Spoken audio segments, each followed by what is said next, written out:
Na aula anterior, como sempre de praxe no curso, a gente viu um pouco a origem da ideia da preguiça, e eu falava do gradiente.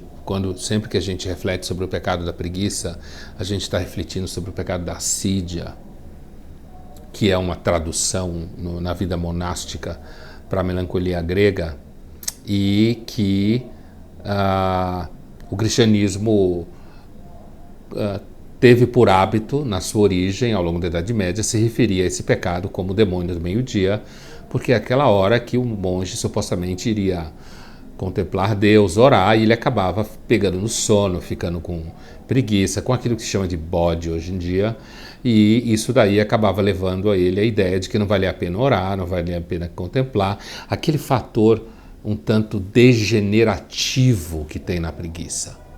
E aí, essa é uma característica em geral dos pecados, mas alguns deles isso é mais didático do que em outros, né? O da luxúria também é muito claro, esse fator degenerativo da alma, apesar de todos os pecados pressupõem alguma forma de degeneração. Alguns pecados implicam numa degeneração não só espiritual e da alma, quanto física. O da gula é assim, tem a ver com a degeneração física, e da preguiça também. E o conceito de pecado pressupõe uma certa perda da forma. E aí é interessante porque eu terminava a última aula falando que a preguiça é quando o demônio, no entendimento monástico e cristão medieval, o demônio toma conta do seu coração, e sendo o seu coração o órgão da vontade, que leva você a se mover, e sendo nós um ser que tem vontade própria, certo? No sentido de que, diferente dos vegetais que são vivos, mas que não se movem, nós somos também diferentes dos outros animais que se movem como nós, mas nós temos uma vontade que é mais própria do que a vontade nos outros animais, porque a nossa vontade é uma vontade, inclusive, inteligente, organizada, mediada pelo pensamento, mediada por projetos, mediada por uma perspectiva de vida, horizonte. Alguns podem chamar de uma vontade que é tratada pela razão ou pelo intelecto. E a preguiça, ou a assídia, como eu dizia, uma sendo um pouco espelho da outra, a assídia psicologicamente ou espiritualmente, e a preguiça fisicamente no corpo, e a assídia na alma. A preguiça e a assídia, elas, no momento em que você fica parado, não se mexe, perde energia, perde o tesão, como a gente podia dizer, isso atinge diretamente a sua capacidade de ter vontade, assim como a sua capacidade de pensar. Não é à toa que tem gente que fala por aí, inclusive às vezes soando um pouco chique, que a gente vai ver na próxima aula, como seria uma certa preguiça chique pensada no mundo contemporâneo, dá até preguiça de pensar. Mas afora esse sentido um pouco estético, quem sabe um pouco gourmetizado da preguiça de pensar, a preguiça de fato destrói a sua vontade de pensar. E as pessoas que são tomadas muito pela preguiça da alma, que é a assídia, né? Elas sabem muito bem o que é a preguiça de você pensar, por exemplo, que você tem que naquele dia ir para tal lugar, e você tem que decidir tal coisa, e você tem que fazer a agenda, e você tem que projetar aquilo que você vai fazer, e você tem que organizar. Então é aquele cansaço profundo, né? E aquele sentimento de que, afinal de contas, você tem que mover o mundo.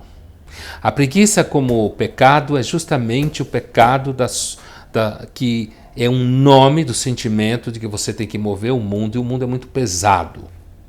Por isso que o filósofo romeno do século XX, que eu gosto muito, chamado Émile Cioran, costumava dizer que a preguiça é uma espécie de ceticismo da matéria. A definição é bem elegante. Ceticismo da matéria. O ceticismo, que aliás muitas vezes é associado a uma certa melancolia, uma certa assídia, Veja o gradiente que eu falava, né? Na aula anterior, você tem um gradiente aí, um certo movimento que vai da negação da vida no plano físico, a preguiça no sentido mais banal, até a negação no sentido da vontade, né? Que é a assídia mais enquanto tal, até uma certa negação do tesão pela vida, uma negação da capacidade intelectiva, como se fala em filosofia, de você querer organizar o mundo a partir do pensamento, nos lembra o vínculo profundo entre ceticismo e melancolia, tal como aparece na obra de um filósofo no século XVI, muito famoso, chamado Michel de Montaigne. Que, aliás, está aqui atrás. Michel de Montaigne já foi muitas vezes descrito como o típico cético melancólico. E a suspeita de que haveria um certo grau de melancolia, um certo grau de tristeza, ou de que o ceticismo daria um certo grau de preguiça em relação às coisas, está exatamente no vínculo de que há como que uma espécie de redução da velocidade, redução do movimento, redução do investimento, redução da capacidade de você estabelecer um vínculo de compromisso com a realidade. É por isso que a preguiça não é só preguiça de levantar da cama. É preguiça de trabalhar, é preguiça de estudar, é preguiça de amar, é preguiça de realizar. E é claro que a preguiça, talvez, como eu já disse antes, seja um dos pecados mais punidos pelo mundo da produção em que a gente vive. Não é à toa que, de certa forma, a preguiça aparece às vezes em pessoas mais ricas ou mais chiques, de alguma forma, como uma espécie de um estado de alma mais de luxo. Você é tão poderoso, ou tão rico, ou tão chique, que você pode inclusive ser preguiçoso. No sentido que um pobre preguiçoso não teria para onde ir, e um chique preguiçoso poderia deprimir em Paris, por exemplo, e ficar fazendo nada, flanando. Flaneur, como se fala em francês. Alguém meio depressivo, que escreve uns poemas muito loucos, que fica muito famoso no século XIX, chamado o poeta Baudelaire, que encarnou uma espécie do que os franceses chamam de malaise, um certo mal-estar com relação à modernidade, justamente porque a modernidade é essa coisa brega de querer fazer você produzir, trabalhar, realizar e que enche o saco mesmo, muitas vezes. Mas, se a gente voltar atrás e entender o próprio mecanismo psicológico da preguiça ou da assídia, a gente vai ver que a frase do Sr. Han, a preguiça é o ceticismo da matéria, significa uma descrença da matéria na ideia de que ela deve se movimentar. É isso que o Sr. Han quer dizer. E o cético, o coração, digamos assim, da dúvida cética, ou o coração do medo que se tem com relação ao ceticismo, ou uma certa imagem que o cético muitas vezes tem ao longo da história da filosofia e da história em geral do pensamento ocidental, a ideia de que o cético de alguma forma se aproxima de uma postura meio nihilista, sabe? Nihil em latim é nada, um movimento a partir do século XIX. Então esse conjunto de fenômenos aí, a gente pode sintetizar eles muitas vezes dizendo que, como se é comum dizer, que a preguiça, ela destrói a forma da alma e destrói a forma do corpo.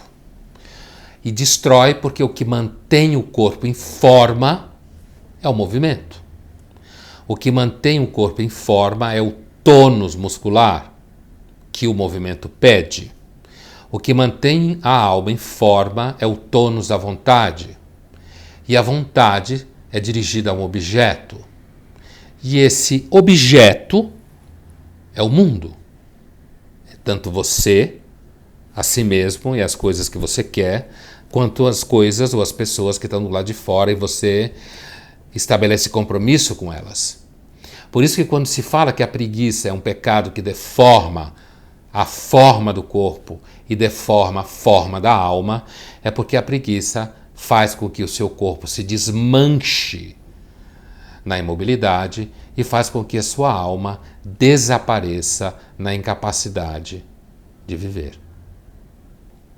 Na aula de hoje, a gente viu como a preguiça causa um dano físico e causa um dano na vontade, um dano no intelecto, na capacidade de pensamento, porque a preguiça é o pecado que destrói o tônus físico do corpo e destrói o tônus psicológico da vontade.